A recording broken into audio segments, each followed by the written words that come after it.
Good morning students. आज हम lesson number 7 page number 43 पर एक गीत की कहानी को पढ़ेंगे। आइए इस कहानी के बारे में जानते हैं। आपके पसंदीदा गीत कौन से हैं और आपको क्यों पसंद है?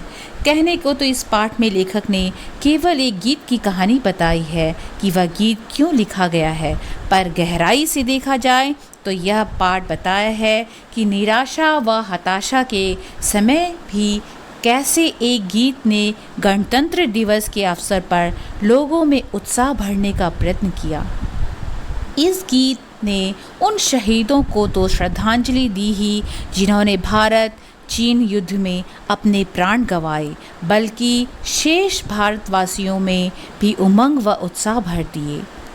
आइए इस गीत की कहानी को पढ़ेंगे। आइए अब हम एक गीत की कहानी पढ़ते हैं। एक है देश भारत, हमारा आपका देश। नक्शे में देखिए, गर्व से सिर ऊंचा किए दिखाई पड़ता है। 1947 तक यहाँ अंग्रेज़ों ने शासन किया, फिर हमारे देश का बंटवारा कर वे अपने देश चले गए। हमारे देश के हो गए 3 हिस्से, भारत, पूर्वी पाकिस्तान और पश्चिमी पाकिस्तान। इस दुर्घटना को विभाजन भी कहा जाता है, यानी कि डिवीज़न भी कहा जाता है। लाखों लोग घरों से उजड़े, फिर धीरे धीरे बस भी गए। हम कष्टों को झेलना जानते हैं ना, इसलिए 15 वर्ष ही बीते थे कि हमारे पड़ोसी चीन ने भारत पर आक्रमण कर दिया। आक्रमण यानी कि अटैक कर दिया। हम जिसे अपना मित्र मान बैठे थे, उसी ने छुरा घोंप दिया। हम इसके लिए तैयार ही नहीं थे। हिमालय से लगी सीमा को तो सुरक्षित माना जाता था। उसी सीमा पर सफ़ेद और बर्फीली चोटियां खून से सन कर लाल हो गई थी। देश के अलग अलग राज्यों के धर्मों के वीर बांकुरे दुश्मन से टक्कर लेते हुए शहीद हो गए। शहीद होना यानी कि अपने देश के लिए अपने प्राण को दे देना। हजारों माताओं ने अपने लाल खो दिए, लाल यानी बेटे को खो दिए थे। हजारों युवतियों की मांग का सिंदूर मिट गया। बहुत सारी युवतियां जो औरतें थीं वो विडो हो गई थी, और लाखों बच्चे अनाथ हो गए थे जिनके माँ बाप नहीं रहे। सारे देश में शोक की लहर छा गई।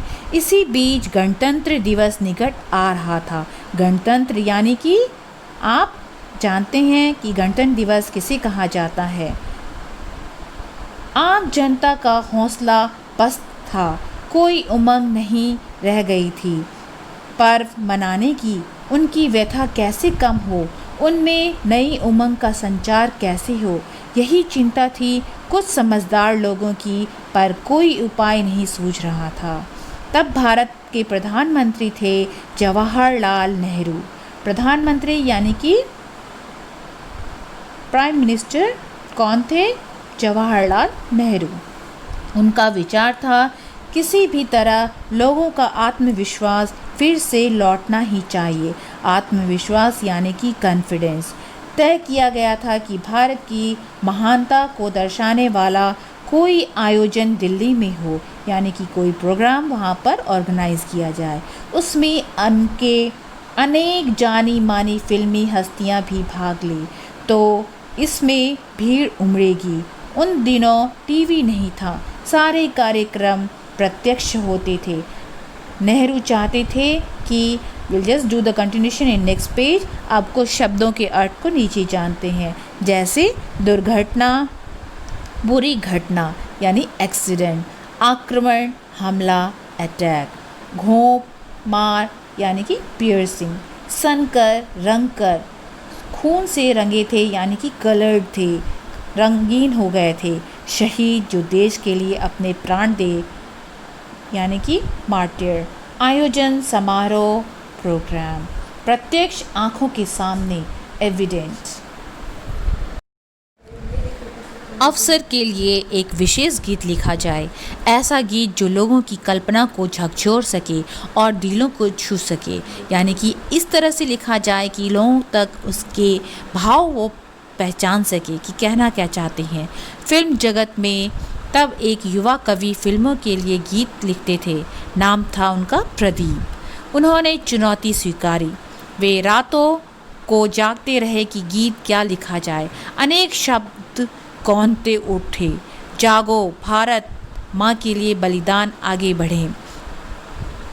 किसी पर 2-4 पंक्तियाँ लिखते और फिर फाड़ कर फेंक देते। उन्होंने तय किया ऐसा गीत लिखेंगे जो सुनने वालों के दिलों को चीर कर रख दे, जो उनकी भावनाओं को छुए, उनकी आंखों में आंसू ले आए।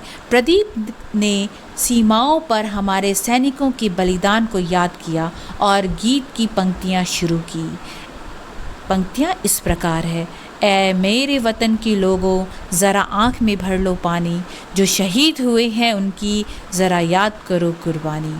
प्रदीप ने संगीत निर्देशक श्री रामचंद्र से बात की और रक्षा मंत्रालय को सूचित कर दिया गया। वे इस पर काम करने ही लगे थे कि रक्षा मंत्रालय से संदेश दिया गया कि गीत के मुखड़े की 2 पंक्तियां बता दी जाए। इस अवसर पर जारी होने वाली स्मारिका में उल्लेख के लिए चाहिए। प्रदीप घबराए, इसलिए नहीं कि उन्हें गीत की सामर्थ्य पर भरोसा नहीं था। असल में फिल्मी दुनिया में चोरी की बीमारी उस समय भी थी। कहानी की मूल विचार, पटकथा, गीत, संगीत, धुनें, शार्ट्स की चोरी आम बात थी। प्रदीप को लगा कि यदि उन्होंने गीत का मुखड़ा बता दिया तो संभव है असली गीत प्रस्तुत होने से पहले दर्जनों ऐसे गीत बाजार में आ जाए। उन्होंने दूसरा साधारण सा मुखड़ा बनाकर भेज दिया। ऐ मेरे वतन के लोगों, तुम खूब लगा लो नारा, यह शुभ दिन है हम सबका, लहरा लो तिरंगा प्यारा। इस मुखड़े में कोई खास बात नहीं थी, किसी नारे जैसा ही लगता था। इधर मुंबई में गीत का पूर्वाभ्यास जोरों से होने लगा, पर एक कदम चुपचाप तरीके से। संगीत निर्देशक, गायक, वाद्यवृंद वाले मिलकर गीत गाते थे, बिना शब्दों के। धुन पर सिर्फ एक अक्षर फिट कर दिया जाता था, कुछ इस तरह। आइए कुछ शब्द नीचे दिए गए हैं, उसे हम एक बार देख लें। झकझोर, बिल्कुल हिलाकर, लोगों को हिलाकर, वहाँ तक पहुँचकर। बलिदान यानी कि कुर्बानी, सेक्रीफाइस।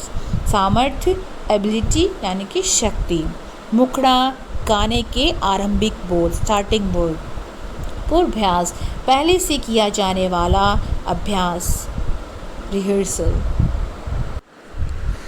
दा दा द दा दा दा दा दा दा दा दा दा दा दा। 26 जनवरी का शुभ दिन आया, यानी कि रिपब्लिक डे। दिल्ली उत्सव के लिए सजी थी।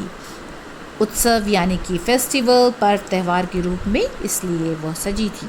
बूढ़े, बच्चे, मर्द, औरतें अपने प्रिय नेताओं, कलाकारों और फिल्मी हस्तियों को देखने उमड़ रहे थे।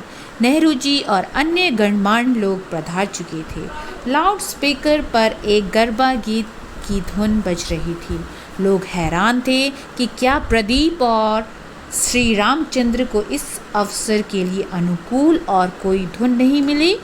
कुछ भी तो खास नहीं था, न धुन, न बोल, न संगीत। अचानक गरबा की धुन हट गई।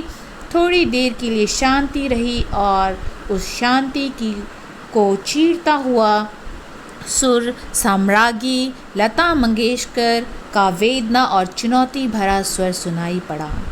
ऐ मेरे वतन के लोगों, वही मुखड़ा था जो पहले भेजा जा चुका था। चलो ठीक है, लता जी तो हैं। लोग अपने आप को समझने लगी। गीत आगे बढ़ा तो लोगों की सांसें जैसे थम सी गई थी।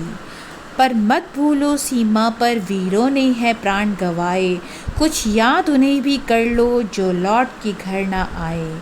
ऐ मेरे वतन के लोगों, ज़रा आँख में भर लो पानी, जो शहीद हुए हैं उनकी ज़रा याद करो कुर्बानी।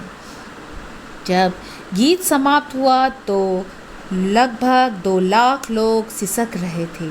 आंसू थे कि थम ही नहीं रहे थे। एक भी आँख ऐसी नहीं थी जो नम ना हो, जो कि आंसू से भरी ना हो। नेहरू जी ने किसी तरह अपने आप को संयत किया, अपनी आँखें पोंछी और बोले, क्या मैं कवि से मिल सकता हूँ? पता चला कवि प्रदीप घबराहट के मारे दिल्ली आए ही नहीं थे। 2 महीने बाद नेहरू स्वयं मुंबई गए और प्रदीप से मिले। एक बार उनके मुख से फिर यही गीत सुना। फिर से उनकी आंखें नम हो गई। प्रदीप की हस्तलिपि में लिखे कागज़ को लेकर वे दिल्ली लौट आए। आज भी जब यह गीत सुनाई देता है तो मन को छू जाता है। तन में एक सिहरन सी होने लगती है, सिहरन सी होती है। अनायास आंखें नम होने लगती है और सिर झुक जाता है उन जाबाज वीरों के लिए जो लौट के घर ना आए। और कुछ शब्द नीचे दिए गए हैं, उनके अर्थ को हम इस प्रकार देखते हैं। नम यानी गीली, गीली। आप शब्द के अर्थ को जान रहे हैं कि गीली यानी कि जो गीली, भींगी हो। संयत, नियंत्रित। हस्तलिपि, हाथ से लिखी प्रति। जाबाज, बहादुर। इस तरह से यह गीत की कहानी यहीं पर समाप्त होती है और यह गीत की कहानी उन वीरों के लिए है जिन्होंने अपने देश के लिए कुर्बानी की थी। धन्यवाद।